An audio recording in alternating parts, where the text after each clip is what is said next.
Good evening, visitors. Welcome to the Australian War Memorial's last post ceremony. My name is Craig Burrell, and joining us today from the Royal Australian Air Force is Wing Commander Alison Tinker. We welcome the veterans who have served, those that are still serving, and the families that support them. We acknowledge the members of RSL and Services Clubs Association, RSL Victoria, and RSL Queensland, who are watching the broadcast of this ceremony across Australia. During the ceremony, wreaths will be laid at the base of the pool of reflection by visitors and students on behalf of Abercorn State School, Abercorn, Queensland. Please stand and join in singing the national anthem.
Children, please sit.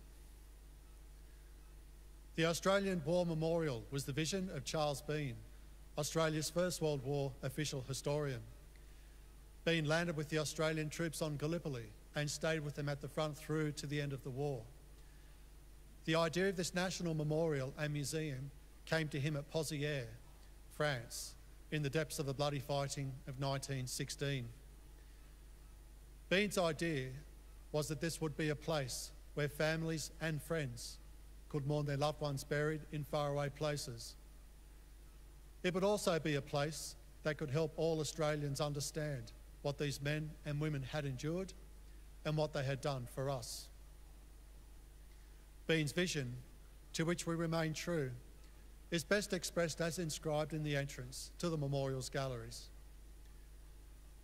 Here is their spirit, in the heart of the land they loved, and here we guard the record which they themselves made.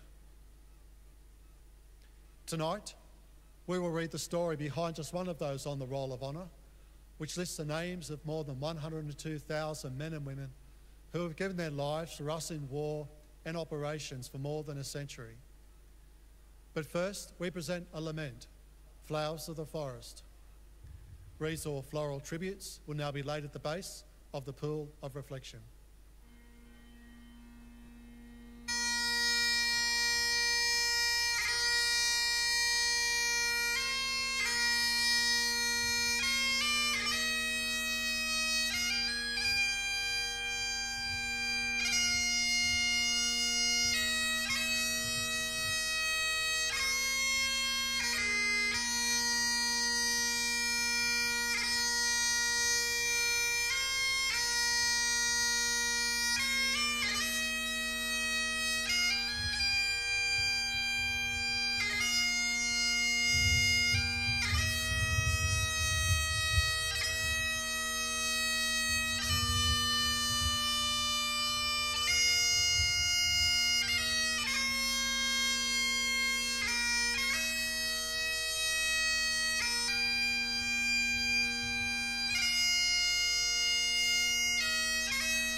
Today we remember and pay tribute to Private James Ailes. James Ailes was born in 1891 in Williamstown, Victoria, the eldest son of James and Blanche Ailes. Known as Jim to his friends and family, he attended North Williamstown State School. After leaving school, he worked as a stevedore on the docks at Williamstown. In early 1916, Ailes enlisted in the Australian Imperial Force at the Melbourne Town Hall. He joined the 29th Australian Infantry Brigade and trained in Victoria for several months. In August, he embarked for England on board the transport ship Orsova, arriving there in mid-September. In England, he undertook further training before sailing to France in December. Soon after his arrival in France, though, he was sent to hospital with a suspected case of mumps. Ailes recovered in hospital until the middle of January. When he joined his battalion in the field, they were emerging from an extremely severe winter. As the weather warmed up, the Australians and British realised that there had been movement in the enemy lines. During 1916, German forces had suffered heavy losses on the Somme sector of the Western Front in northern France. At the end of winter in early 1917, the German forces in France made a deliberate withdrawal from their front lines to a strongly defended position called the Siegfried Line. Known as the Hindenburg Line to the British, this position allowed the Germans to shorten their lines and concentrate their forces. Discovering that the Germans had retreated, Australian and British forces moved forward and occupied several French towns and villages during March 1917. One of these was the small village of Beaumetz, which was occupied by Ailes and the men of the 29th Battalion. During their withdrawal, the Germans made defensive stands at selected points. Early on the morning of the 23rd of March 1917, German forces attacked Beaumetz and Ailes was killed in the fighting. He was 25 years old. Ailes was buried at Beaumetz Crossroads Cemetery in France, alongside more than 250 soldiers of the First World War. His mother had his headstone inscribed with the words, "As long as life and memory last, we will always remember thee." In Australia, Ailes was survived by his parents and his younger brother, Robert. His family had a poem inserted in the local newspaper 1 year after he died. In part it read, "You are always in my thoughts, dear Jim. It is sweet to speak your name. In life I loved you dearly, in death I do the same." Private James Ailes is listed on the Roll of Honour on my right among almost 62,000 Australians who died while serving in the First World War. This is but one of the many stories of service and sacrifice told here at the Australian War Memorial. We now remember Private James Ailes, who gave his life for us, for our freedoms, and in the hope of a better world.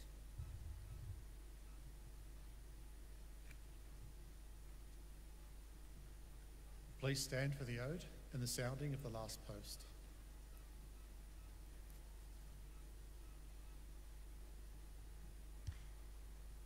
They shall grow not old as those that are left grow old.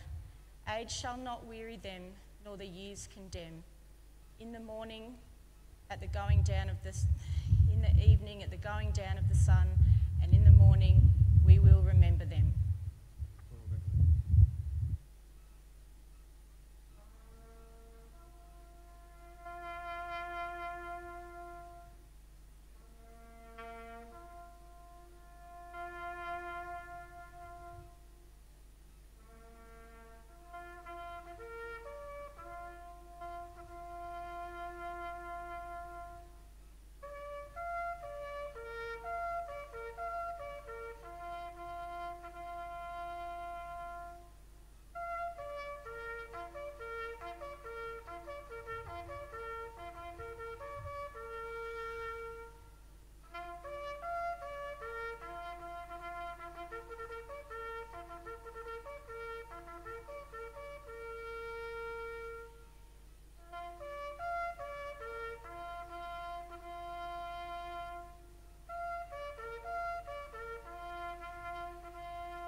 lest we forget. Lest we forget.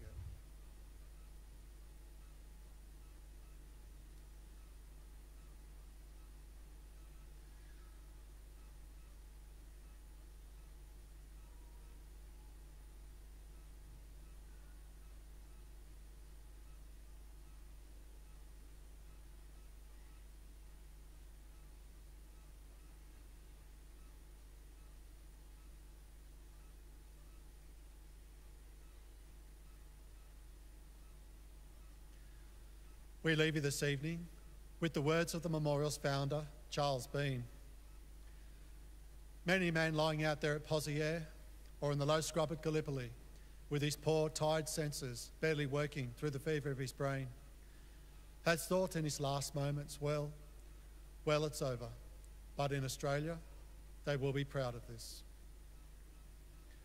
Ladies and gentlemen, girls and boys, that concludes the last post ceremony. Thank you for visiting the Australian War Memorial, and good evening.